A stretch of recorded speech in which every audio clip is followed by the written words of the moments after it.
reprogrammer son cerveau et vaincre le syndrome de l'imposteur. Avez-vous déjà eu l'impression de ne pas mériter votre succès? De penser que, tôt ou tard, tout le monde va se rendre compte que vous êtes une fraude? Si oui, vous souffrez du syndrome de l'imposteur. Bonne nouvelle, vous n'êtes pas seul.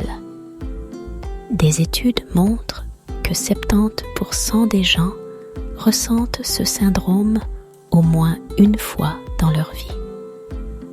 Même Einstein, Meryl Streep et Tom Hanks ont douté d'eux-mêmes. Mais alors, comment reprogrammer son cerveau et en finir avec ce poison mental?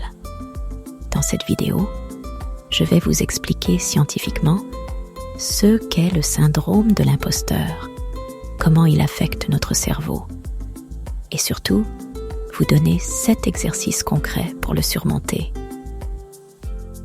Le syndrome de l'imposteur, c'est cette voix intérieure qui te dit « Je ne suis pas assez bon. J'ai juste eu de la chance. Je ne mérite pas mon succès. » Mais en réalité, c'est un biais mental. Ce n'est pas que vous n'êtes pas compétent, c'est votre cerveau qui vous joue un tour. Le syndrome de l'imposteur est une distorsion cognitive qui pousse une personne à minimiser ses réussites et à surestimer ses faiblesses. Ce phénomène trouve son origine dans un conflit neurologique entre le système limbique, émotionnel, et le cortex préfrontal, rationnel. Dans notre cerveau, il existe 2 systèmes clés qui influencent nos pensées et nos comportements. Le système limbique, c'est la partie ancienne du cerveau responsable des réactions de survie, peur, stress, anxiété. Il est rapide, automatique et agit sans réfléchir. Il inclut l'amygdale qui détecte les menaces potentielles. Le cortex préfrontal, c'est la partie évoluée du cerveau qui planifie, raisonne et prend des décisions basées sur des faits. Il est plus lent à réagir, mais permet l'analyse et la prise de recul. Il inhibe normalement les peurs irrationnelles du cerveau limbique. Pourquoi le système limbique domine dans le syndrome de l'imposteur? Le cerveau limbique est programmé pour détecter le danger, même imaginaire. Historiquement, nos ancêtres devaient réagir immédiatement aux menaces, prédateurs, tribus ennemies. Aujourd'hui, ce mécanisme est toujours actif, mais au lieu de lions ou de dangers physiques, il détecte des menaces sociales et psychologiques.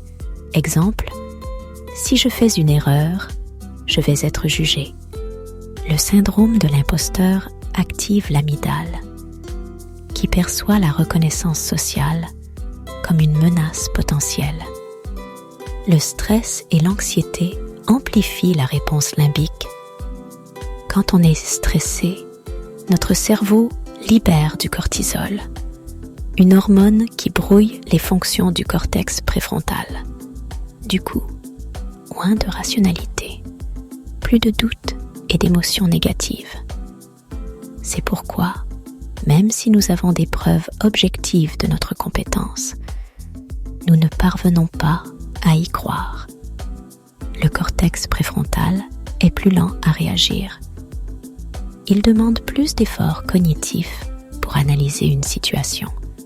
Face à une émotion forte, il est souvent submergé avant de pouvoir rétablir une pensée rationnelle. Exemple, vous donnez une présentation réussie, mais une petite erreur vous obsède. Votre cerveau ignore le positif et se focalise sur la menace. Le biais de la négativité. Le cerveau enregistre mieux les critiques que les réussites. Une critique ou un doute est perçu comme un danger et le cerveau limbique s'en souvient plus facilement. En revanche, un succès est souvent attribué à la chance ou minimisé, et le cortex préfrontal a plus de mal à ancrer ces souvenirs.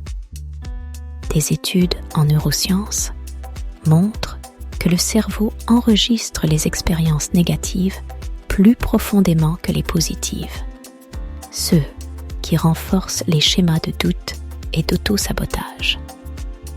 Peut-on inverser cette domination limbique? Oui. Il est possible d'entraîner le cortex préfrontal à reprendre le contrôle et à réduire l'impact du cerveau limbique.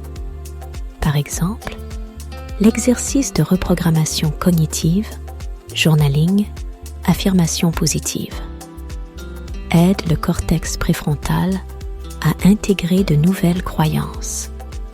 Puis, l'exercice de l'exposition progressive aux situations qui déclenchent le syndrome de l'imposteur.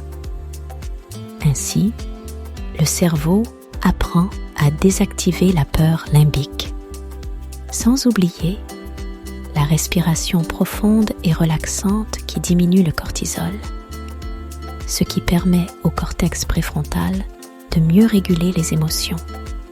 Il faut savoir que le syndrome de l'imposteur est une réaction automatique, pas une vérité.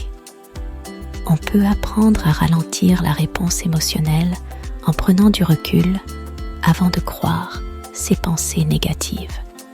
En pratiquant des exercices qui renforcent le cortex préfrontal pour qu'il prenne le dessus sur l'amygdale et son mode alerte. Notre cerveau est plastique et avec l'entraînement et la répétition, on peut reprogrammer notre perception et se libérer du syndrome de l'imposteur. 7 exercices scientifiques pour vaincre le syndrome de l'imposteur. Exercice numéro l'auto-validation. Écrite, journaling. Chaque soir, note 3 réussites du jour et la compétence qui t'a aidé à les accomplir. Cela force ton cerveau à voir des preuves objectives de tes capacités. Cet exercice stimule la neuroplasticité et renforce les circuits neuronaux de la confiance en soi. Deuxième exercice, le recadrage cognitif. Quand tu penses « je n'ai pas mérité ce succès », stoppe-toi et pose-toi cette question. Si un ami me disait ça, que lui répondrais-je? Le but est de remplacer un schéma négatif par un schéma réaliste et réduit l'anxiété. Exercice numéro 3. L'affirmation positive programmée. Regarde-toi dans un miroir et dis « Je suis compétent et je mérite mes réussites. J'ai travaillé pour en arriver là. » Le but est que la répétition renforce la connexion entre pensée et action. 4e exercice, le tableau de preuve. Fais un tableau avec 3 colonnes. Ce que je sais bien faire. Les réussites obtenues grâce à ça. Les feedbacks positifs reçus. Cela corrige le biais négatif du cerveau qui oublie les succès. Exercice numéro 5. L'ancrage physique de confiance. Prends une posture de super-héros pendant 2 minutes avant une situation stressante. Selon une étude à l'université de Harvard, cette posture augmente la testostérone, la confiance et diminue le cortisol, le stress. 6e exercice, le pouvoir du réseau. Discute avec des personnes qui croient en toi. Entendre les autres reconnaître tes compétences va t'aider à reprogrammer ton cerveau. Pourquoi?